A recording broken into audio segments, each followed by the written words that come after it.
Hi, എൻ്റെ പേര് Vipin. Previously ഞാൻ എൻ്റെ BA കംപ്ലീറ്റ് ചെയ്തിരുന്നു. HB കോളേജ് BA ഇംഗ്ലീഷ് തന്നെ. അത് കഴിഞ്ഞ് ഞാൻ കാനഡയ്ക്ക് പോകേണ്ടി വന്നു. അവിടെ ഞാൻ HR-ലും മെൻ്റൽ ഹെൽത്തിലും PG ഡിപ്ലോമ ചെയ്തു. 3 വർഷം വർക്ക് ചെയ്തു.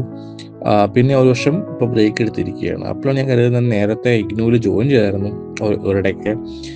മോഹം തോന്നിയപ്പോൾ MA വേണമെന്നത് മോഹം തോന്നിയപ്പോൾ ഈ ബ്രേക്ക് എടുത്തപ്പോൾ ഓർത്തോ അങ്ങനൊരു സംഭവം നടന്നല്ലോ എന്ന് ഓർത്തു. അപ്പോൾ ഞാൻ നോക്കിയപ്പോൾ ഇത് എക്സ്പയർ ആയിട്ടില്ല. അപ്പോഴാണ് ഞാൻ ലേൺ വൈസ് ആഡ് ഇൻസ്റ്റാഗ്രാമിൽ കണ്ടത്. അപ്പം ഞാൻ കോൺടാക്ട് ചെയ്തു. നല്ല വൃത്തിക്ക് പറഞ്ഞു എന്തൊക്കെയാണ് സപ്പോർട്ട്, എങ്ങനെയൊക്കെയാണ് സപ്പോർട്ട് വരിക എന്ന്. അപ്പോൾ ഗുഡ് ചോയ്സ് എന്ന് കരുതി ഞാൻ ലേൺ വൈസ് ജോയിൻ ചെയ്തു. ഞാനിപ്പോൾ ചെയ്യുന്നത് MA ഇംഗ്ലീഷ് തന്നെയാണ് ഇഗ്നു വഴി. ഞാൻ വേറൊരു രീതിയിൽ ഞാൻ MA ജേർണലിസം പഠിക്കുന്നുണ്ട്.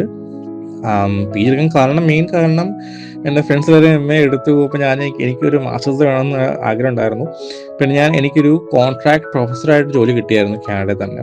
അപ്പോൾ അതിന് ഇച്ചിരൂടെ എൻ്റെ റെസ്യൂമെ സ്ട്രോങ് ആക്കാനും ഇത് സഹായിക്കുന്ന രീതിയിലാണ് PG ചെയ്യുന്നത്. Learn wise journey so far has been really good.